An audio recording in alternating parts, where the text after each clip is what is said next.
चलिए, paper attempt हुआ सभी का? पेपर अटेम्प्ट हुआ? नहीं, अटेम्प्ट मतलब आपने शुरू किया ना उस सवाल को, हर सवाल को शुरू तो कर दिया ना, भले छूटा हो। हाँ, उसे अटेम्प्ट करना कहते हैं। ये पहली शर्त है कि पेपर अटेम्प्ट होना चाहिए।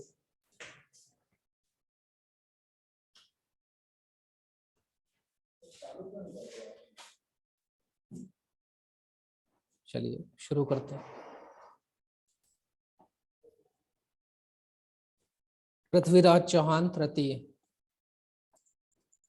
ठीक है, देखिए क्या चैट आ रहा है। संतोषी कह रही छूट जाता है, छूटना नहीं चाहिए बेटा। पहली शर्त ये है कि हमारा सारा क्वेश्चन जो क्वेश्चन है ना वो अटेम्प्ट होने चाहिए। इनकेस ये हो सकता है कि जो लिखना चाह रहे थे वो छूट गया, चलेगा, लेकिन पहली शर्त है कि पेपर अटेम्प्ट होना चाहिए। आपका कोई भी आंसर खाली नहीं होना चाहिए। वो नेगेटिव जाता है फीडबैक। नेगेटिव फीडबैक इसलिए जाता है कि वो ये मान लेता है कि आप डिसिप्लिन में नहीं हो। नॉलेज आपके पास है, वो ये उम्मीद करता है सबके पास नॉलेज है, लेकिन वो लिख नहीं पाए, इसका मतलब आपने टाइम मैनेजमेंट अच्छा नहीं किया। और ऑफिसर को टाइम मैनेजमेंट बहुत जरूरी है। दिन भर में 20 काम होंगे, अगर 15 हुए 5 नहीं हुए तो। चलिए, पृथ्वीराज चौहान थर्ड के बारे में बात की जा रही है। 10 लाइन में 10 वर्ड में लिखना है। तो क्या था? राजा। क्या खास हुआ इसमें? इसकी बुराई नहीं करनी पहली चीज तो। 3 मार्कर में कोशिश करो, क्योंकि कम लिखना है, तो उसके बारे में कोई निगेटिव ना जाए। जैसे माना कि चौहान साहब जो सेकंड बैटल ऑफ तराइन था उसमें वो मारे गए या हारे गए, कोशिश करो ये नहीं लिखो। हमने भी यहाँ पे नहीं लिखा, हमने क्या लिखा है? पहले बैटल में हराया। ठीक है, पहला सवाल है, कोशिश करो नेगेटिव ना हो। और नेगेटिव तब लिखो जब उसके बारे में सिर्फ नेगेटिव हो। उसने इतना बुरा काम किया कि इतिहास में कि उसने कुछ अच्छा नहीं किया, तब तो ठीक है। तो यहाँ पे चौहान वंशी प्रसिद्ध शासक तराइन के प्रथम युद्ध में गौरी को हराया 1191। सेकंड 1192 हुआ था, उसमें गौरी ने इनको हराया था। और इनके दरबारी विद्वान का नाम है चंद्रवरदाई, जिन्होंने एक किताब लिखी है पृथ्वीराज रासो। उस समय ये था, मिडेवल टाइम में था, कि जो कोर्ट पोएट होते थे अपने सुल्तान के लिए, अपने राजा के लिए एक तरह से उसके नाम पे किताब लिखते थे, उसमें उसकी खूब बड़ाई होती थी। ठीक है, तो इनके ये तो बहुत आसान है। पृथ्वीराज चौहान पे मूवी भी आ रही है अभी, है ना। चैतन्य स्वामी में चलते हैं। संकीर्तन के लिए ये हमेशा जाने गए। चैतन्य स्वामी वैष्णव संत थे, वैष्णवाइट थे और बंगाल से थे। जो कीर्तन सिस्टम आज चलता है, ठीक है, एक होती पूजा पाठ, एक होता है कीर्तन करना, ये लेकर आए थे। यानी भगवान की भक्ति करेंगे संगीत के साथ। सूफीज्म कैसा था? भक्ति विदाउट म्यूजिक। वो म्यूजिक यूज नहीं करते थे सूफीज्म, ऊंची ऊंची आवाज में गाते थे। और इन्होंने थोड़ा कि भाई एक आम आदमी है, उसे भक्ति में कब तक बैठा के रखोगे? अगर कुछ उसको म्यूजिक नहीं दोगे, या कुछ जैसे भजन होता है, कीर्तन होता है, तो वहां पे एक संगीत बजता रहता है तो इंसान मंत्रमुग्ध रहता है। ये स्टाइल ये लेकर आए थे चैतन्य। इनको महाप्रभु भी कहा गया है, चैतन्य महाप्रभु। तो आप इनके नाम पे चैतन्य महाप्रभु भी लिख सकते हैं। ठीक है, गौड़ी संप्रदाय के संस्थापक थे। भूल जाए कोई बात नहीं, लेकिन आपको चैतन्य आया तो चैतन्य का पर्यायवाची संकीर्तन है। संकीर्तन सिस्टम और वैष्णवाइट, वैष्णव संत, ये तो लिखना ही लिखना है। और भक्ति मूवमेंट के, भक्ति आंदोलन के एक प्रमुख ये संत थे। तानसेन। तानसेन के बारे में एक तो एमपी का भी पार्ट हो गया ये। ठीक है, तो सबसे पहले इनका काम, ठीक है, नाम तो लिखा है। इनका काम कि भाई ये इन्होंने मियाँ के मल्हार, मियाँ की ठोड़ी, ये सब किया। ध्रुपद के ये जनक माने गए। ठीक है, अकबर के 9 रत्नों में से एक थे। ग्वालियर में, बेहट में इनका जन्म हुआ। ग्वालियर में ही इनकी समाधि है। इनके गुरु का नाम मोहम्मद गौस था। उन्हीं के मकबरे के साथ इनका भी मकबरा है। थे हिंदू, लेकिन बना है इनका मकबरा, क्योंकि ये, हाँ, उपाधि दी थी इनको। कंठाभरण व्यास, ये लिख सकते, कुछ भी लिख सकते, बस ये कि नेगेटिव कम से कम, अगर उनके लिए पॉजिटिव बहुत सारा आपके पास तो। सुलह कुल की नीति अकबर से जुड़ी हुई है। ठीक है, तो ये एक धार्मिक नीति थी, धार्मिक सहिष्णुता की नीति थी। यानी इंडियन जैसे सेकुलरिज्म होता है कि हम किसी एक धर्म को बढ़ावा देके सभी धर्म का समान रूप से करेंगे, तो ये सुलह कुल यही था। और इससे सोशल ऑर्डर मेंटेन रहता था, हिंदू मुस्लिम या और भी धर्मों के बीच में जो एकता थी वो मेंटेन थी, तो ये इसने लाया था। और ये इसको सिखाया था अब्दुल लतीफ़ ने, इनके गुरु थे अब्दुल लतीफ़, उन्होंने इनको सिखाया था ये सब बातें। तो शांति और भाईचारा से रहने को जोर दिया गया। आज सुलह कुल को हम अपना सेकुलरिज्म मान सकते हैं, हल्का सा धर्मनिरपेक्षतावाद। फतेहपुर सीकरी, अकबर से जुड़ी हुई बात, नाम में है फतेहपुर, तो कुछ तो फतेह किया था, तभी तो फतेहपुर है। फतेह क्या किया था? गुजरात, गुजरात को फतेह किया था, और गुजरात विजय में पहली बार उसने समंदर भी देखा था, तो उसकी उपलक्ष्य में इसने फतेहपुर सीकरी को बसाया।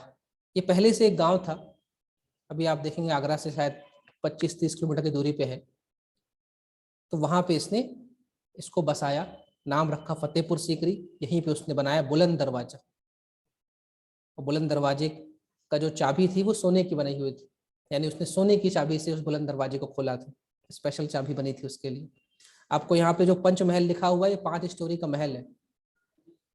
पंचमहल है, बीरबल महल है, जोधा महल है, ये सब आपको फतेहपुर सीकरी में मिलेगा। अगर ये भी नहीं याद है तो आप फतेहपुर सीकरी में सलीम चिश्ती की दरगाह भी लिख सकते हैं कि भाई उन्होंने उन्हीं के व्यक्ति के नाम पे अपने बेटे का नाम सलीम रखा था, ये भी चलेगा। जो याद आए वो लिखो, लेकिन ध्यान रखना कि मेडिवल हिस्ट्री का पार्ट है, तो ऐसा है कुछ लिखना। आप लिख सकते हैं कि आगरा के निकट एक स्थल है जिसको अकबर ने बसाया था, तो भी चलेगा, लेकिन कुछ खास बात। आप ये भी लिख सकते हैं राजधानी बनाया था अकबर ने, शिफ्ट किया था, मतलब कुछ समय के लिए शिफ्ट किया था फतेहपुर सीकरी, अल्पकालीन राजधानी बनाया था। फतेहपुर सीकरी का नाम कोई बता सकते हो कि फतेहपुर नाम क्यों था? क्योंकि इसने गुजरात विजय के उपलक्ष्य में फतेहपुर, फतेह मतलब विजय, ठीक है। चंदेरी युद्ध, चंदेरी युद्ध मेडिवल हिस्ट्री में आ रहा है, मतलब बाबर का नाम आएगा, और मेदिनी राय को इन्होंने हराया था 1528 में।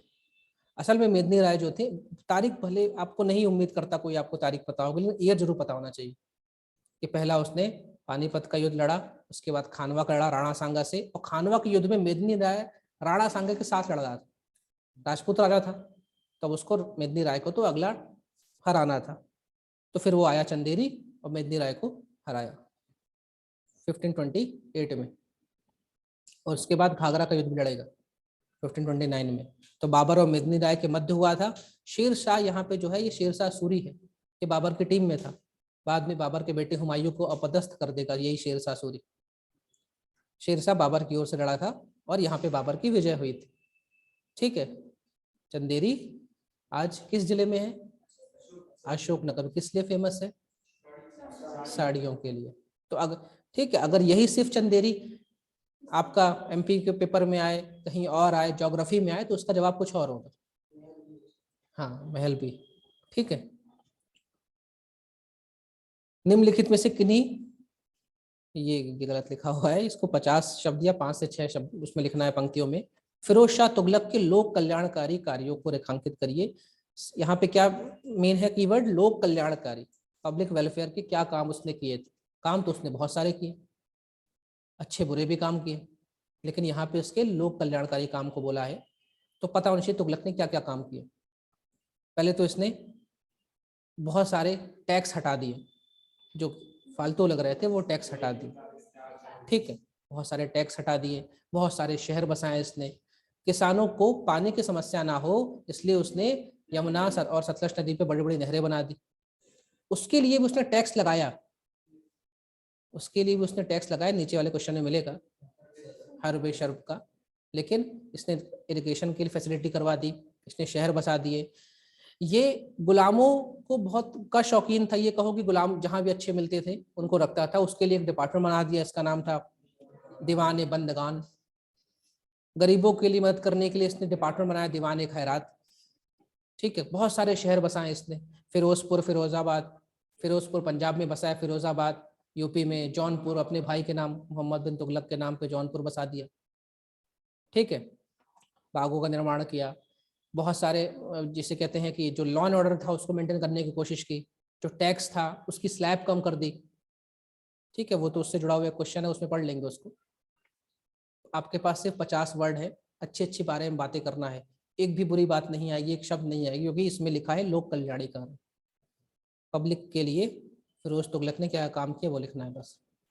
ये क्वेश्चन कभी 11 मार्कर में नहीं आ सकता, क्योंकि इतना बड़ा काम नहीं है, और 3 मार्कर में नहीं आ सकता, क्योंकि इतना छोटे काम भी नहीं है, इसलिए 5 मार्कर में आया। ठीक है, तो 1351 से 1388 तक ये रहा है। इसके पहले 1325 से 1351 तक मोहम्मद बिन तुगलक रहा है। ठीक है, तुगलक मोहम्मद बिन के बाद फिरोज तुगलक आया। और जरूरी नहीं सब आपको याद रहे, ये जरूरी नहीं कि आपको सब याद रहे, बस आपको ये, अगर जैसे मैंने शहरों का नाम लिया, आप शहर का नाम नहीं जानते, आप लिख सकते हैं इसने बहुत बड़े शहरों का निर्माण कराया तो भी चलेगा। आप एक दो शहर का नाम भी जानते हैं, जैसे 300 बड़े नगर बसाए इसने, आप एक दो भी बता देंगे चलेगा। इसके नाम से फिरोजाबाद फिरोजपुर लिख देंगे तो भी चलेगा। बस आपके पास वैरायटी होनी चाहिए, 2-3 कम से कम वैरायटी हो इसके कल्याणकारी काम की। सर आपके पास शब्द कहाँ है इतना करने के लिए? हाँ वैसे भी कर सकते हैं, लेकिन उसमें कीवर्ड लिखने पड़ेंगे छोटे छोटे। हाँ हाँ हाँ वैसे कर सकते हो, बस कोशिश करना कि आपके शब्द में आ जाए। इस सवाल को ऐसे भी अटेम्प्ट कर सकते हो कि बीच में तुगलक बना दिया, लिख दिया, और एरो बना के उसके आर्थिक वर्तिक करके भी कर दिया, किसी भी तरह अटेम्प्ट कर सकते हो। बस ये कि आप जो बताना चाह रहे हो वो उसको पता चले चेकर को।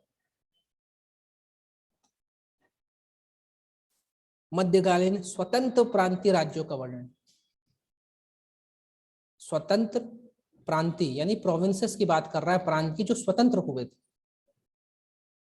जरूरी नहीं आप इसका ईयर लिखें, क्योंकि उम्मीद नहीं करते, ईयर कभी भी लिखना गलत मत लिखना, डाउट हो तो मत लिखना। 13वीं शताब्दी के मध्य, 14वीं शताब्दी के मध्य, ऐसा कर सकते हो। जैसे शर्की राज ख्वाजा जहां ने बनाया जौनपुर में, ठीक है, और इसी के विरुद्ध फिर वो जो आपका जो सूरी वंश का व्यक्ति है, क्या नाम है उसका, शेरशाह सूरी, वो भी अटैक करेगा। अभी इसका जिक्र फिर से आया था शर्की का, क्योंकि इसने जो आपका काशी विश्वनाथ मंदिर है, यहाँ के राजाओं ने उसको भी तोड़ा था, बनारस वाला। तो जौनपुर जो है वो एक बहुत बड़ा एम्पायर था, जिसमें अब बनारस वाला एरिया भी आता था। कश्मीर सुहाल देव ने स्थापना की 1301 में। ये सुहल देव नहीं है, राजा सुहल देव, वो यूपी वाले हैं, बहराइच वाले, ये सुहाल देव है। बंगाल में बुगरा खान ने स्वतंत्र कराया। देखो इसमें ईयर नहीं लिखा है, आप नाम लिख देंगे चलेगा, जरूरी नहीं कि आप 8 लिखें 7 लिखें। भाई हरिहर बुक्का के बारे में तो पता ही है, विजयनगर के बारे में, वो लिख दे, मालवा में रहते ही हैं, मालवा के बारे में लिख दे। ठीक है, मेवाड़ हमीर देव, इनके जो कोर्ट पोएट थे उनके लिए इन्होंने किताब लिखी है, हमीर देव रासो। ठीक है, अलाउद्दीन खिलजी ने हमीर देव पे अटैक किया था मेवाड़ पे। तो कुछ भी अगर मतलब 3-4 भी याद है तो आपको मार्क्स मिल जाएंगे। ठीक है, मालवा के लिए तो अपना क्वेश्चन है, अभी पढ़ेंगे अच्छे से मालवा। और ये बहमनी हसन गंगू, ठीक है, बाद में इसने, वैसे ये गंगू जो नाम है इसका एक दोस्त था, ब्राह्मण दोस्त गंगू, उसके साथ रहा करता था, इसलिए नाम पड़ गया, दोनों साथ घूमते थे तो हसन गंगू, हसन उसका एक्चुअल नाम था, गंगू उसके दोस्त का नाम था। उसने टाइटल लिया था बहमनी या बहमन शाह। ईरान में एक बहुत पहुंचे हुए कोई संत थे बहमन शाह के नाम से, इसलिए उसने टाइटल लिया था और बहमनी किंगडम बनाया।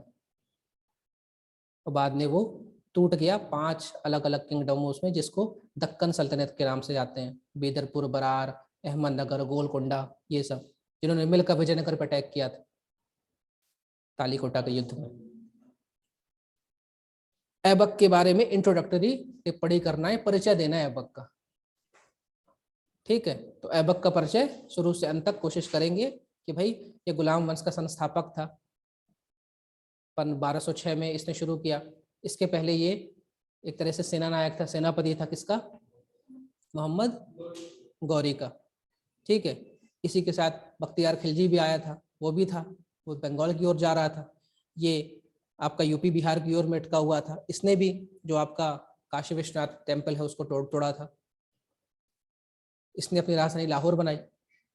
ठीक है, ये गुलाम था, बन गया राजा, क्योंकि वहां पे जो आपका गौरी है वो मर गया, लेकिन लोगों ने इसको राजा नहीं माना, इसलिए इसने दान करना शुरू कर दिया, देनारे बांटता था।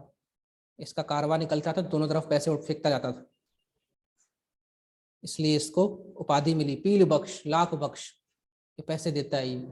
लेकिन फिर भी लोगों ने इसको सुल्तान नहीं माना। कुरान का ज्ञाता होने के कारण इसको कुरान खां कहा गया। दिल्ली में इसने कुव्वत उल इस्लाम मस्जिद और कुतुब मीनार का निर्माण कराया। कुतुब मीनार तो इसके कुतुबुद्दीन बख्तियार काकी सूफी सन की याद में कराया था, और कुव्वत उल इस्लाम जो मस्जिद थी, ये एक यहाँ पे एक जैन मंदिर था, उसको तोड़कर उसकी ही ईंटों दीवालों से इसने यहाँ पे मस्जिद बनाई थी। अजमेर में 2.5 दिन का झोपड़ा बनाया।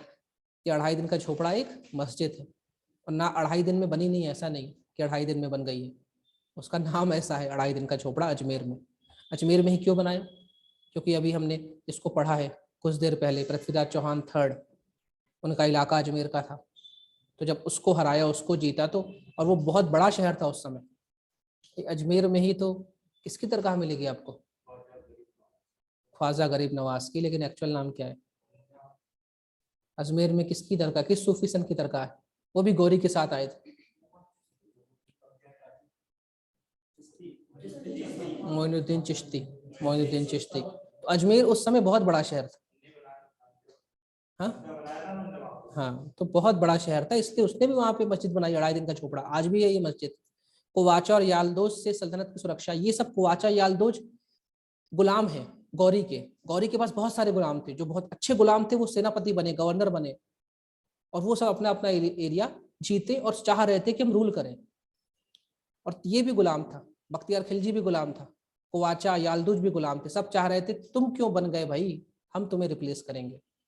तो अटैक हुआ करता था, कुवाचा यालदोज जो मुल्तान वाला एरिया था, उधर से ये लोग अटैक करते थे इसके ऊपर। और 1210 में चौगान खेलते हुए इसकी मृत्यु हो गई, घोड़े से गिर के मर गया ये। इसने गुलाम वंश की स्थापना इसलिए कराई कि ये खुद गुलाम था, इसलिए इसको स्लेव डायनेस्टी, गुलाम वंश कहते हैं। ठीक है, तो आप मोटी बारे में बात करिए। नादिर शाह के बारे में बात करनी है। अब नादिर शाह के बारे में जरूरी बताना है कि ये आया कहाँ से, ये था कौन। मैंने बोला है जब भी किसी आदमी के बारे में बताओ तो क्या था, क्यों था, नाम बताना पड़ेगा। तो ये पर्शियन था, फारसी राजा था, फारस से आया था। और ऐसा नहीं कि पर्शिया वाले आज ही आ रहे हैं, पर्शिया बहुत पहले से आ रहे थे। पर्शिया वालों ने ही एक तरह से कह ले स्लेव डायनेस्टी की लीनेज लाई है। तो स्लेव डायनेस्टी वाले जो गजनवी एम्पायर था, मोहम्मद गजनवी का, उसके बाद घोरी एम्पायर आया, ये सब लोगों को वहां से जब डंडा पड़ा, क्योंकि वहां वो एक्सपैंड नहीं कर पाए, सफाविद डायनेस्टी जो चल रही थी, तो फिर ये इधर भाग के आए। तो पर्शिया एक तरह का रास्ता था कि भाई सेंट्रल एशिया से कोई भी आएगा, कोई भी तुर्क आएगा, तो वो उसको पर्शिया चाहिए। वो पर्शिया फिर अफगानिस्तान होते हुए, पाकिस्तान होते हुए इंडिया आता था, और पाकिस्तान उस समय भारत का हिस्सा था। आज भी आप देखेंगे तो पाकिस्तान के बाद अफगानिस्तान, अफगानिस्तान के बाद ईरान आता है, तो पर्शिया का आज का नाम ईरान है। और ये सब क्यों आते थे यहाँ पे? क्योंकि हम ट्रेड इतना सारा करते थे, और ट्रेड में जो पेमेंट मिलती थी वो हमें बहुमूल्य रत्नों के रूप में मिलती थी, और हम सिर्फ बेचते थे, खरीदते हम बहुत कम थे। उस वजह से हमारे पास भंडार बहुत सारा था। और हम लोग सबसे अच्छा सेफ मानते थे मंदिरों को, कि मंदिरों में हम पैसा रखते थे, उसके दान पात्र में, दान बड़े बड़े। इसलिए जो भी आया है उसने मंदिर लूटा है, इसलिए नहीं कि वो इस्लाम बढ़ाना चाह रहा था। इस्लाम बढ़ाना उसका सेकंड पर्पस था, पहला पर्पस था लूटना। वहां लूटेंगे क्योंकि वहां मिलेगा खजाना, क्योंकि 100-200 साल से इसका दान पात्र भरा जा रहा है। क्योंकि आम आदमी में ये था कि मंदिर में रखा पैसा लूटेंगे तो भगवान क्या करेंगे, भगवान मतलब पाप के भागीदार बनेंगे, और ये तो दूसरे धर्म के थे, तो इन्होंने बोला पहले पैसा लो। तो ये भी आया, लूटने आया। इसको ईरान का नेपोलियन कह रहे थे। नेपोलियन क्यों कह रहे थे? भाई इसको विश्व विजय करना है, जीतना है। ईरान से दौड़ा यहाँ तक आ गया, और आया और लूट के चला गया। लगभग 57 दिन यहाँ पे रहा। और इस समय मोहम्मद शाह रंगीला, एक कमजोर लेटर मुगल्स राजा रूल कर रहा था, वो तो इसके आक्रमण पे भाग गया एक तरह से, दिल्ली छोड़ के सरेंडर कर दिया वो, और पूरी दिल्ली को इसने तोड़ा, लाखों लोगों को मारा, खूब पैसा लिया और चला गया। इसलिए कहते मोहम्मद शाह रंगीला मयूर सिंहासन में बैठने वाला आखिरी मुगल बादशाह था, क्योंकि वो सिंहासन भी लेके चला गया, कोहिनूर भी लेकर वो चला गया। फिर वो कोहिनूर उनके नाती के पास से महाराणा रणजीत सिंह लेंगे, रणजीत सिंह से फिर डलहौजी लेगा, फिर घूमते हुए रानी के पास पहुंचेगा। ठीक है, तो इसने अब यहाँ पे यही कीवर्ड्स बताने, मयूर सिंहासन ले गया, कोहिनूर ले गया, कब आया, किसके रीन में आया, क्योंकि नादिर शाह का आक्रमण हुआ तो कहाँ हुआ, हुआ तो क्या हुआ, उसने क्या ले गया यहाँ से, ये आपको बताना है। और जब आप इतने लंबे समय तक कहीं रहेंगे तो फिर आपकी आर्थिक, सामाजिक, राजनीतिक हर तरह की व्यवस्था बिगड़ जाएगी। ठीक है, अष्टप्रधान का वर्णन करना है, एडमिनिस्ट्रेशन की बात आ गई। अष्टप्रधान को अष्टदिग्गज से कंफ्यूज नहीं करना है, वो कृष्णदेव राय के अष्टदिग्गज है। ये अष्टप्रधान शिवाजी का एडमिनिस्ट्रेशन सिस्टम है, ये समझ लो शिवाजी की कैबिनेट है ये।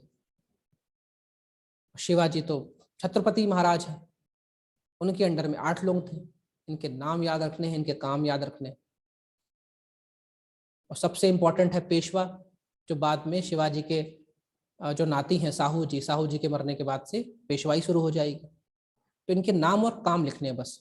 पेशवा प्रधानमंत्री होता था, और जो 5वें पेशवा थे बालाजी विश्वनाथ, उनके बाद से हेरिडिटरी हो गया कि भाई आपने 1713 से 19 तक आपने संभाला, 20 तक, अब आपका बेटा बालाजी बाजीराव बन जाए। ठीक है, बाजीराव प्रथम बन जाएगा, बाजीराव मल्हार, उसके बाद बालाजी बाजीराव बन जाएंगे।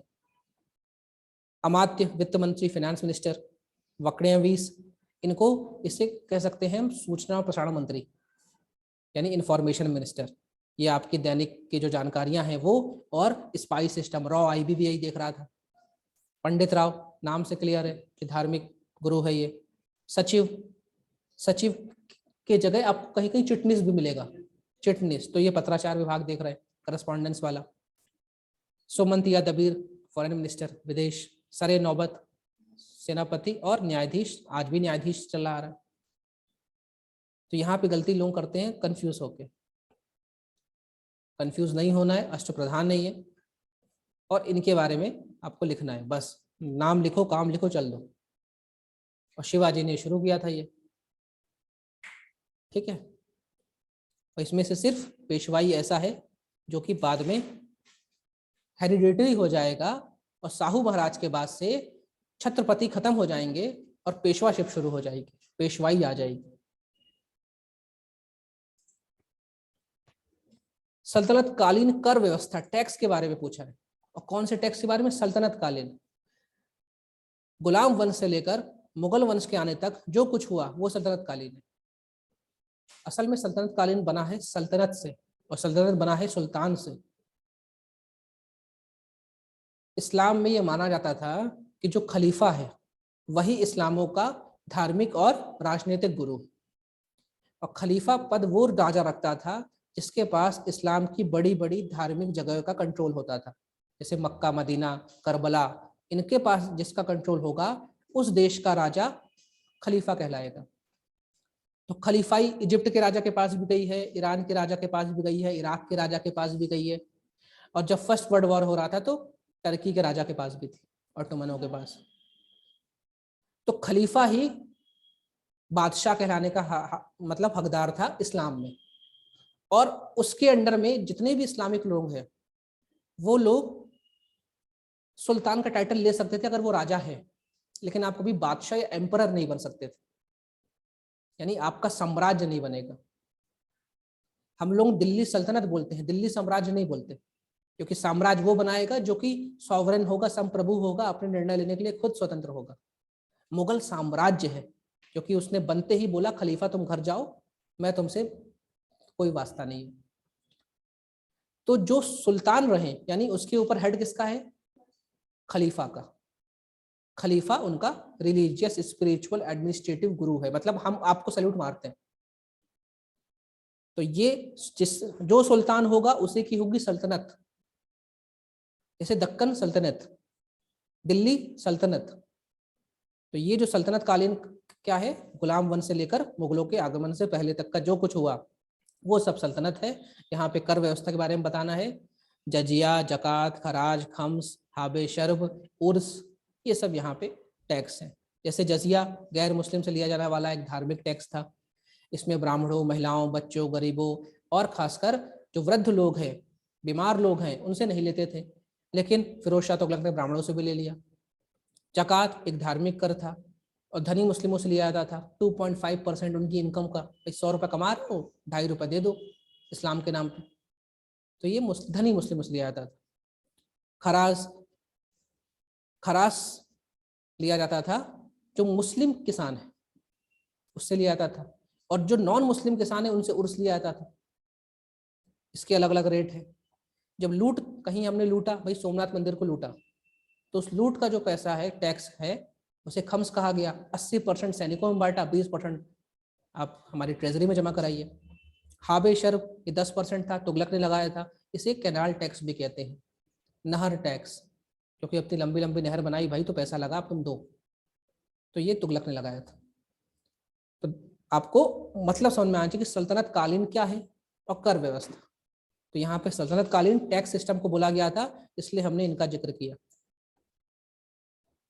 इसमें कंफ्यूजन हो सकता है, 1/3 था, 1/2 था, छोड़ दो, कोई दिक्कत नहीं, आपने इतना बताया वही पर्याप्त। देखिए पेपर है सामान्य स्तर पे, पेपर है ना सामान्य जनरल स्टडीज पेपर 1 2 3 4, तो जनरल स्टडीज ही दिखाओ। एडवांस दिखाएंगे तो हमारे शब्द छोटे पड़ जाएंगे और समय खत्म हो जाएगा।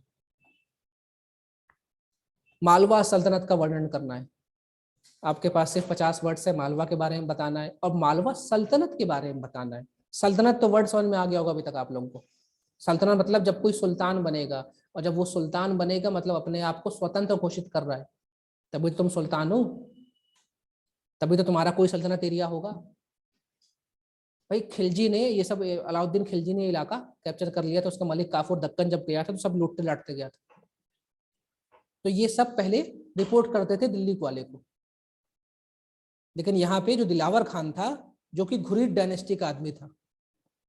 देखिए घुरीद क्या है, घुरीद आप लोग सुनेंगे, घोरी को भी आप सुनेंगे, घुरीद वंश का था।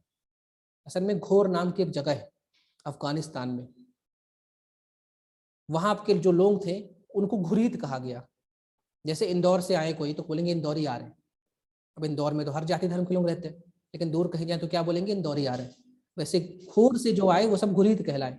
यहाँ पे लिखा है कि इसने एक स्वतंत्र राज्य की स्थापना की, और ये गौरी वंश जो है, वैसे ये घुरीद वंश है, इसको अपभ्रंश भाषा में गौरी भी लिखा गया है। यानी मोहम्मद घौरी जो था, गौरी, वो असल में है महमूद ऑफ घोरी, घोर का महमूद, महमूद मतलब वहां का नायक, महमूद ऑफ घोरी, वो तो अपभ्रंश में महमूद गौरी हो गया। तो दिलावर खान ने शुरू किया 1401 में, राजधानी धार बनाई, और धार में बेसिकली मांडू बनाई। धार आज अलग है, एक जानते हैं एक इलाका, मांडू को अलग जानते हैं, सिटी ऑफ जॉय, ठीक है। और इसकी मृत्यु के बाद इसका बेटा अल्प खान यानी होशंग शाह बैठा गद्दी पे, और इसने अपनी राजधानी धार से शिफ्ट करके मांडू करी। उसके बाद 1436 में महमूद खिलजी ने घौरी या घुरीद वंश को खत्म करके खिलजी वंश की स्थापना की। अब आप सोचेंगे खिलजी तो दिल्ली में था, तो खिलजी जो लोग हैं उनका नाम आया है खालिज से, और खालिज एक शहर है अफगानिस्तान में। वही हाल है, ये इंदौरी आ रहे हैं। अब इंदौरी तो हिंदू मुसलमान कोई भी है, तो वैसे नाम पड़ा। तो इसने खिलजी वंश की स्थापना की यहाँ पे, महमूद खिलजी ने। और इसको 1531 में गुजरात का शासक बहादुर शाह ने अटैक किया और इनको यहाँ से रिप्लेस किया। बहादुर शाह, जफर अलग है, ये बहादुर शाह है। पुर्तगाली जब आप पढ़ेंगे, जब पुर्तगाली भारत में आए, वास्को डी गामा, और उसके बाद फिर उनके गवर्नर आए अल्फांसो डी अल्बुबर्क और ये फ्रांसिस्को डी अल्मेडा, तो उन्होंने धीमे धीमे ऊपर बढ़ने की कोशिश की। उन्होंने गोवा जीता, कोचीन के बाद गोवा जीता। उसके बाद उनको दमन और दीव भी चाहिए था, तो दमन और दीव गुजरात के पास था, उस समय राजा यही था। बाद में पुर्तगालियों से दोस्ती करता है, बसीन की संधि करता है, बसीन वाला इलाका पुर्तगाली को देता है, जिससे बम्बई बना। बाद में पुर्तगालियों ने इसको मार दिया बहादुर शाह को, लेकिन जब तक ये जिंदा रहा तब तक इसने खूब तोड़फोड़ मचाई। बहादुर शाह ने राजस्थान में अटैक किया, और वहां पे जो रानी कर्णावती की कहानी है, कर्णावती वाली, जिसने हुमायूं को राखी भेजी थी, ऐसा इतिहासकार कहते हैं, वो भी इसी ने किया। इसने यहाँ पे अटैक किया मालवा पे, मालवा को कब्जा कर लिया, और अपना एक आदमी बैठाया यहाँ पे, उसका नाम था मल्लू खान। मल्लू खान का ही बेटा है बाज बहादुर, इसके किले में घूमने जाते हैं, ठीक है। तो 1531 में इसने मालवा पे अटैक कर लिया और गुजरात के अंदर ही आने लगा, इसलिए इतिहास में गुजरात मालवा एक साथ बोला जाता है, जो कि एक ही डायनेस्टी के अंदर रूल कर रहा था। और बाद में अभी अकबर आएगा, बाज बहादुर को हराएगा, उसकी पत्नी या प्रेयसी कौन, रूपमती जहर खा लेगी, और फिर ये सीधे मुगलों के अधीन आ जाएगा। और बाद में मुगलों से फिर शिवाजी वाला जो पेशवाई है वो छीन लेंगे, फिर अंग्रेजों के पास पहुंच जाएगा, ऐसे चलेगा। फिर आज हमारे पास आ गया, मध्य भारत का पार्ट बन के एमपी का पार्ट बन गया। तो ये चीज आपको बतानी है। मांडू के बारे में जब यहाँ पे मालवा के बारे में बात होगी तो स्थापत्य कला के बारे में जरूर बताएंगे। भाई सिटी ऑफ जॉय है मांडू आपकी, जहाज महल, हिंडोला महल, ये सब महल बताएंगे आप, दाई का महल, होशंग शाह का मकबरा बताएंगे कि सफेद मार्बल का मध्य भारत में सबसे बड़ा मकबरा जो इतना व्यवस्थित है। वैसे अब होशंगाबाद का नाम नर्मदापुरम हो गया संभाग। तो समझ रहे हो कि जो पूछा जाए उसके इर्द गिर्द कहानी घुमानी है, उसके इर्द गिर्द घुमानी है। जरूरी नहीं जो लिखा है वही सब आप बताओ, जो आपके मन में है वही बताओ, लेकिन डिस्ट्रैक्ट नहीं होना अपने पास से। कहानी तो बहुत कुछ है। अब चलते हैं मुगल कालीन इतिहास जानने के साहित्यिक साधनों को, लिटरली जो सोर्स है उसके बारे में जानना। तो ये कौन से सोर्स होंगे, कोई किताबी होंगी या किसी का सफरनामा होगा।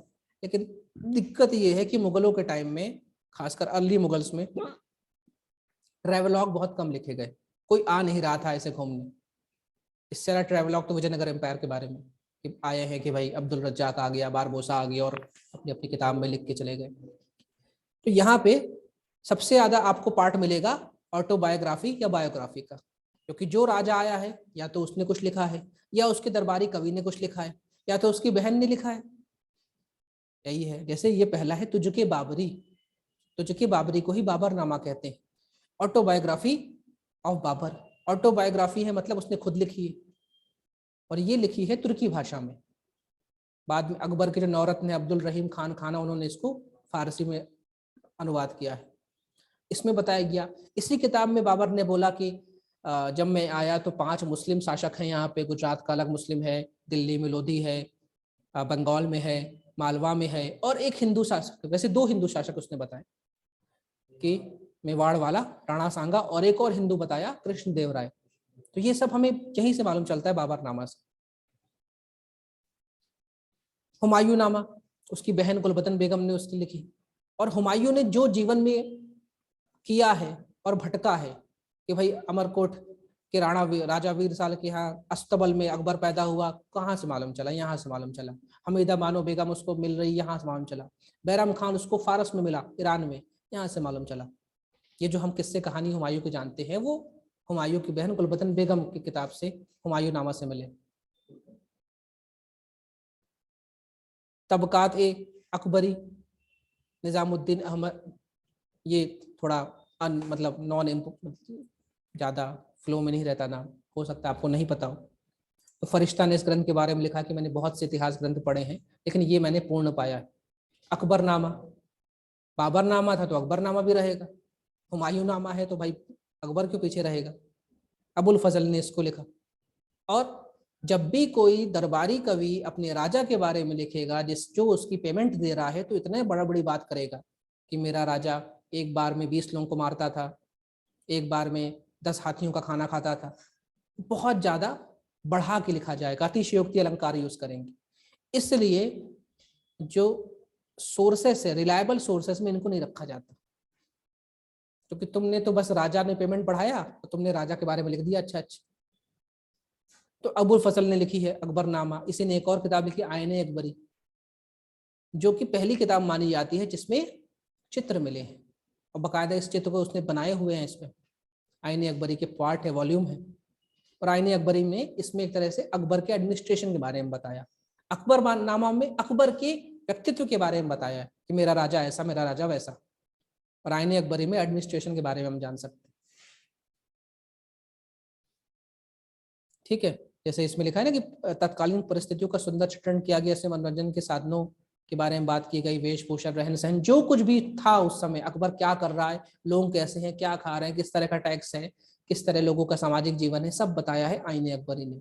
यानी सबसे ज्यादा अच्छा सोर्स माना गया है मुगल के बारे में आईने अकबरी, क्योंकि अकबर का टेन्योर भी लंबा था, 1556 से 1605 तक, 49 साल, और उस टेन्योर के बारे में अच्छी खासी ये किताब है आईने अकबरी। शाहजहां कालीन ऐतिहासिक ग्रंथ, इसमें बादशाह नामा, शाहजहां नामा, ये सब है। इसको लिखा है अब्दुल हामिद लाहौरी ने रचना की। तो ये इनके बारे में आपको बताना है। औरंगजेब ने मुंतखाब उल लुबाब आलमगीर नामा, या आलमगीर का तो उसने टाइटल ही लिया था। ये सब आप बारे में बता सकते हो उनके बारे में। आप अगर नाम ही बता देंगे तो चलेगा, नाम के बाद आपने उसका काम बता दिया। कोशिश करो। देखिए औरंगजेब के बाद के जो मुगल बादशाह रहे हैं वो इतने मजबूत रहे नहीं, इनको इसलिए हम उनको उत्तर मुगल कहते हैं, लेटर मुगल्स कहते हैं। तो जो कुछ है वो बाबर से लेकर औरंगजेब तक, इन्हीं के लिटरेरी सोर्सेस को आपको पकड़ना है। और सवाल ये है कि मुगलों के सोर्सेस के बारे में बात थी, तो मुगल के सोर्सेस के बारे में तुलसीदास तो लिखेंगे नहीं। और इनका टेन्यूर इतना लंबा रहा है कि इनके यहाँ ही इतने साहित्यिक सोर्स मिल जाते हैं कि हमें कहीं बाहर वाले का रुकना ही नहीं पड़ता, देखना ही नहीं पड़ता। ठीक है, तो ये पर्याप्त है। आप औरंगजेब तक आ गए, आपने एक दो लाइन लिख दी इनके बारे में तो भी चलेगा। ठीक है भाई, बाबर ने लिखी बाबरनामा, ऑटोबायोग्राफी थी, और उसने इतनी अच्छी तरीके से लिखा क्योंकि वो आया कहाँ से था, वो आया था समरकंद से, सॉरी फरगना से, और वो भी आज मिलता है आपको तजाकिस्तान में। वहां से घूमता फिरता अफगानिस्तान जीता, फिर पिटा पिटाया, समरकंद वापस गया, फिर पिटा गया, फिर आया। उसने सब लिखा है। उसने सेंट्रल एशिया के बारे में, पर्शिया के बारे में, अफगानिस्तान, पाकिस्तान, इंडिया, और इंडिया में भी इतने इतने सारे राजा के बारे में लिखा। इतनी अच्छी तरीके से उसने लिखा, इसलिए उसे प्रिंस ऑफ बायोग्राफर कहा जाता है। प्रिंस ऑफ बायोग्राफर, ठीक है, क्योंकि उसने जो बायोग्राफी लिखी उससे अच्छी बायोग्राफी हमारे इतिहास में किसी ने नहीं लिखी, ऑटोबायोग्राफी, इसलिए उसको राजकुमार कहा जाता है। बायोग्राफी का हिंदी जो है ऑटोबायोग्राफी का, देख क्या होता है हिंदी ऑटोबायोग्राफी का, शब्द भूल रहा हूं मैं, आत्मकथा। यानी आत्मकथा का राजकुमार कहा जाता है बाबर को, इसलिए क्योंकि एक साथ 4-5 कंट्रीज के बारे में सब एक बार में बता गया आदमी ने। मध्यकालीन स्थापत्य कला के बारे में, अब यहाँ पे स्थापत्य के बारे में बात आई है और मध्यकालीन बात आई है। मध्यकालीन शुरू होता है सल्तनत से, और सल्तनत शुरू होता है गुलाम से। तो गुलाम से शुरू करना है आपको, और पूरा मुगलों तक लेके जाना है। और आर्किटेक्चर की बात आई तो आर्किटेक्चर के बारे में बताना है। नाम, लोकेशन और क्यों फेमस है। नाम, लोकेशन, क्यों फेमस है। जैसे सबसे शुरुआत करें तो भाई गुलाम वंश के संस्थापक कुतुबुद्दीन ऐबक, उन्होंने क्या बनाई कि हमने देखा, 2.5 दिन का झोपड़ा बनाया, कुव्वतुल इस्लाम मस्जिद बनाई, कुतुब मीनार बनाया। लोकेशन बताना है, कुव्वतुल इस्लाम मस्जिद दिल्ली में है, कुतुब मीनार दिल्ली में है, 2.5 दिन का झोपड़ा अजमेर में है। उनके बारे में कुछ खास चीज़ बतानी है। जैसे भाई कुतुब मीनार उन्होंने अपने गुरु सूफी संत कुतुबुद्दीन बख्तियार काकी की याद में बनाई थी। जो कुव्वतुल इस्लाम मस्जिद है वो तो एक जैन मंदिर को तोड़ना था, उसको तोड़ के बनाई है। 2.5 दिन का झोपड़ा अजमेर में बनाया है कि अपनी लोकेशन, अपनी प्रेजेंस दिखाना चाह रहे थे। तो ये कुव्वतुल इस्लाम मस्जिद ऐबक द्वारा बनाई गई पहली मस्जिद है। कुतुब मीनार, 2.5 दिन का झोपड़ा, सुल्तानगढ़ी का मकबरा, इल्तुतमिश का एक बेटा था, वो उसके रहते ही मर गया, और उसके लिए उसने मकबरा बनाया, दिल्ली में ही बनाया। और वो हमारे देश का पहला मकबरा था, इसलिए द फादर ऑफ टॉम्ब, यानी मकबराओं का जो पिता है, वो इल्तुतमिश को कहा जाता है। अपने बेटे के नाम पे, बेटे की याद में उसने ये सुल्तानगढ़ी का मकबरा बनाया है। बलबन का मकबरा, शुद्ध इस्लामिक मकबरा, वैज्ञानिक ढंग से मेहराब, मेहराब मतलब जो अंदर का टॉम्ब के जो अंदर साइड जो होता है उसे मेहराब कहा जाता है। निर्माण कराया। मोठ की मस्जिद ये 1531 के आसपास बनाई गई थी, और सिकंदर लोधी के प्रधानमंत्री थे मोठ मियाँ, तो उन्होंने मस्जिद बनाई थी। लोधी के समय की बात है। बहलोल लोधी का मकबरा 5 गुंबद बनाया गया, लाल पत्थरों का निर्माण कराया गया। सल्तनत कालीन में 3-4 ही बता गए तो चलेगा, क्योंकि सारा खेल तो मुगलों का है। मुगलों ने तो बहुत कुछ बना के रखा है, आज भी खड़े हैं, चाहे ताजमहल हो, चाहे लाल किला हो, चाहे अकबर को आगरा किला हो। अब बाबर ने काबुली बाग बनाया, बाबरी मस्जिद बनाई, वैसे उसके गवर्नर ने बनाई थी, है ना, मियाँ बाकी ने। हुमायूं ने दीन पनाह नगर बनाया और इसी नगर में एक महल बनाया और उसी में एक लाइब्रेरी बनाई और उसी से गिर के मर गए। आगरे की मस्जिद बनाई। शेर शाह ने, शेर शाह नहीं होगा, शाहजहां होगा। हाँ शेर शाह गलत आगे, हाँ शेर शाह सही है, शेर शाह सूरी है। इसने पुराना किला बनाया। और कहाँ बनाया पुराना किला? उसी दीन पनाह को तोड़ के बनाया। पहले उसको तोड़ दिया पूरा, फिर उसने बनाया। और पुराना किला, उसने पुराना किला नाम नहीं दिया, हमने नाम दिया, क्योंकि अब वहां पे सिर्फ किला ही बचा है, इसलिए हमने नाम दिया पुराना किला, क्योंकि उसने कुछ नाम ही नहीं दिया था।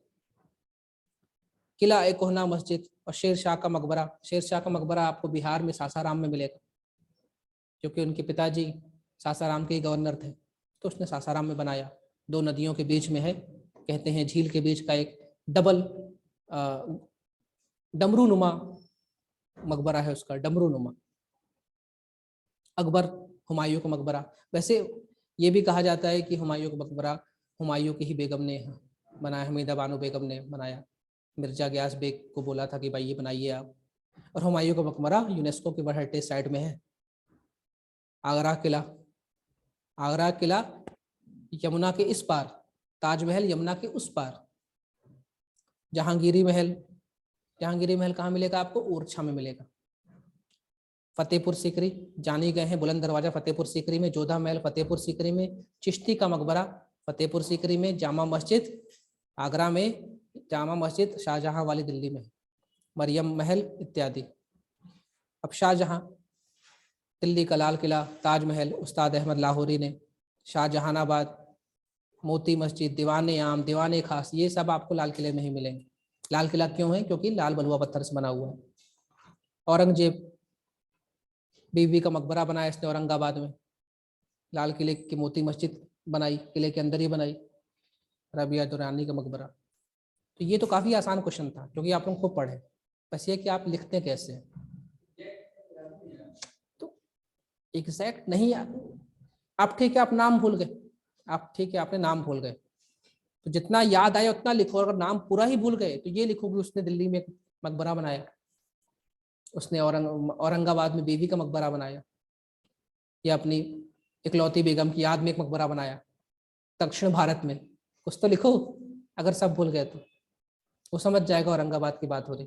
और औरंगजेब औरंगाबाद तो याद रहेगा ही।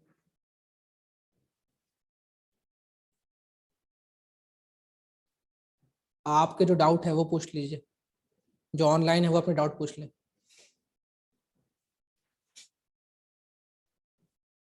हिस्ट्री पूरी किस्से कहानी की है। किस्से कहानी पता है, इतिहास नहीं भूलोगे। किस्से कहानी नहीं पता है, भूल जाओगे, डेफिनेटली भूल जाओगे, क्योंकि ये जो ईयर है, साल है, सन है, ये आपको रोक नहीं पाएंगे। आप कितना भी रट लो, आप भूल जाओगे, कंफ्यूज हो जाओगे। अगर कहानी पता है तब आप रिलेट कर जाओगे, हाँ पहले ये था, फिर ये था, फिर इसने ऐसा किया था।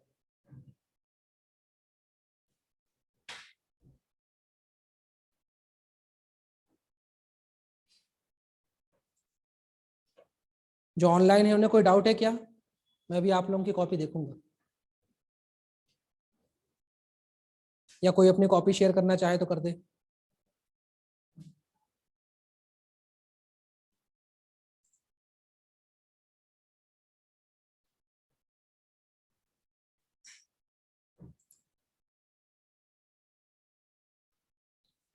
और ये एक मॉडल आंसर है, इसमें सब कुछ फैक्ट होगा।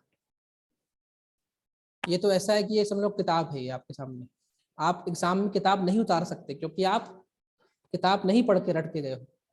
आपने एक समझ डेवलप की है, उस समझ को ही अपनी लेखन शैली में ऐसा रखना है कि सामने वाले को समझ में आ जाए कि इसको समझ में आता है सब, इसने सवाल भी समझा है और हम इसको नंबर देते। हर आंसर बेस्ट आंसर है, आपने जो लिखा है वो बेस्ट है, लेकिन किस परिपाटी में आपको तय करना है कि जो पूछा गया वो लिखा है कि नहीं। बस जो पूछा गया है वही लिखा है तो वो आंसर बेस्ट है, मार्क्स कभी कट ही नहीं सकते। दिक्कत तब होती है जब जो पूछा गया है हम उसके दाएं बाएं हो जाते हैं, तो हमें लगता है अटेम्प्ट तो बहुत अच्छा पेपर किया था, मार्क्स कहाँ कट गए। सारा खेल इस बात का है। इसलिए पेपर क्वेश्चन को 1 बार 2 बार 3 बार पढ़ो, उसके कीवर्ड्स को डबल अंडरलाइन कर लो कि यार ये पूछ रहा है, मुझे यहीं रुकना है। सामाजिक व्यवस्था पूछ रहा है, सामाजिक ही बताऊं, प्रशासनिक नहीं बताना, एक वर्ड नहीं बताना। जो बोला है वही बताओ। 11 मार्कर क्वेश्चन है, जो बोला है वो बताओ।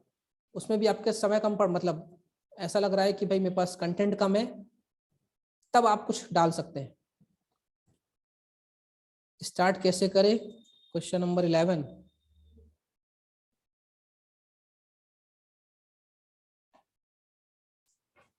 देखो, किसी भी क्वेश्चन को स्टार्ट करने का जो तरीका है वो क्वेश्चन में खुद दिया हुआ है। जैसे ये लिखा है, मुगल कालीन इतिहास जानने के साहित्यिक साधनों की विवेचना कीजिए। तो इंट्रोडक्शन में आप क्या लिखेंगे? आप यही लिखेंगे ना कि बहुत सारे स्रोत मौजूद हैं और ये स्रोत हमें दिल्ली सल्तनत से लेकर मुगल साम्राज्य तक मिलते हैं, और जिससे हमें, मतलब ये मुगल के बारे में है तो मतलब हमें बाबर से लेकर औरंगजेब तक मिलते हैं, जिनका विवरण निम्नानुसार है। तो जो क्वेश्चन है, जैसे बचपन में करते थे ना कि पहले क्वेश्चन लिखे फिर बिकॉज करके आगे बढ़ गए, लेकिन यहाँ बिकॉज नहीं करना है, यहाँ थोड़ा सा खेलना है शब्दों से और उसके बाद कहानी शुरू कर देनी है, क्योंकि ये बिल्कुल टू द पॉइंट क्वेश्चन है। इंट्रोडक्शन ऐसा होना चाहिए जैसे फिल्म की स्टोरी चलती है ना, कि ये हीरो है, इसके पापा को गोली मार दी गई, अब फिर वो ढूंढेगा किसने मारा। मतलब शुरू में ही ट्विस्ट बनाना होता है कि हमें पता रहे कि आगे देखेंगे तभी पता चलेगा हुआ क्या। फिल्म 10 मिनट की शुरुआत में छूटती है तो लोग बोलते हैं ना कि यार अब पता ही नहीं चलेगा ये स्टोरी क्या जा रही। आपका इंट्रोडक्शन ऐसा होना चाहिए कि आप जो बताना चाह रहे हैं उसी की थोड़ी सी झलक दिखाइए, और वो सवाल को 2 बार पढ़ोगे ना तो अंदर से ही अपने आप लाइन आ जाएगी, अंदर से अपने आप लाइन आएगी। इंट्रोडक्शन फ्रेम नहीं होते, ऑटोमेटिक निकलते हैं, और जो लाइन आ रही है ना उसी को बस शब्दों का चयन कर लो, कौन सा शब्द लिखना है, और उसके बाद इंट्रोडक्शन कर दो। 3 से 4 लाइन में इंट्रोडक्शन, उसके बाद कहानी शुरू, फिर कंक्लूजन। कि इतने अच्छे साहित्यिक स्रोत थे मुगलों के बारे में कि हम मुगलों के बारे में हर एक जानकारी जानते हैं, और वो उस मुगलों के दौरान जो एडमिनिस्ट्रेशन किया गया, प्रशासन किया गया, उसके हर एक पहलू के बारे में हमें आज 21वीं शताब्दी में भी बहुत अच्छे से पता है। ये कंक्लूजन हो गया कि हाँ मैं संतुष्ट हूँ, वो कि भाई अच्छे सोर्सेस है, क्योंकि है सब कुछ पता है आपको, आपको जो भी इलाका देखेंगे उसके बारे में पता है, क्योंकि हैं सोर्सेस। तो सबसे बड़ा सोर्स तो बाबरनामा। जैसे मैंने बाबरनामा के बारे में बताया कि उसने वहां से लेकर यहाँ तक कहानी शुरू की, तो ये इंट्रोडक्शन में डाल सकते हैं कि भाई इनका जो मुगल साम्राज्य का जो संस्थापक है बाबर, वो उसने ही अपनी आत्मकथा में 5 देशों का वर्णन किया, जिसमें सेंट्रल एशिया से लेकर मध्य एशिया से लेकर भारत तक का वर्णन है, और वहीं से एक अच्छी परिपाटी बन जाती है जो कि एक अच्छी नींव रख रही है मुगलों के इतिहास की, साहित्यिक इतिहास की। जो मन में आए वो लिखो, बस अच्छा लिखो कि हाँ सामने वाला सोचे कि अब इसको पढ़ना चाहिए, इसने कुछ बताएगा अच्छा, क्योंकि इसने शुरुआत अच्छी की है। इंट्रोडक्शन में फैक्ट फिगर ज्यादा नहीं आते, बस एक भूमिका आती है। कंक्लूजन में भी एक भूमिका आती है। सारा खेल बॉडी में होता है, जो आपके क्वेश्चन आंसर की बॉडी है। ठीक है, तो ऐसी कोई प्रैक्टिस नहीं है, जितना लिखोगे ना उतने मन से सवाल, मतलब आपके अंदर से वर्ड्स बाहर आएंगे, बस इसलिए प्रैक्टिस करते हैं। और ध्यान रखना, हर आंसर बेस्ट आंसर होता है, क्योंकि आपके पास जो ज्ञान है उसी ज्ञान से तो आंसर आया ना बाहर। अभी आपने ये आंसर लिखा, कल सेम आंसर अटेम्प्ट करोगे ना क्वेश्चन, तो अलग आंसर लिखोगे, परसों अलग लिखोगे, रोज अलग लिखोगे, है ना। शुरू करने का तरीका अलग हो जाएगा, लिखने का पैटर्न अलग हो जाएगा। तो आपका हर आंसर, हर अटेम्प्ट बेस्ट है। बस आप क्वेश्चन के में ही रहें, क्वेश्चन से भटके नहीं, बस इसका ध्यान रखिए, तो आपका हर आंसर बेस्ट है।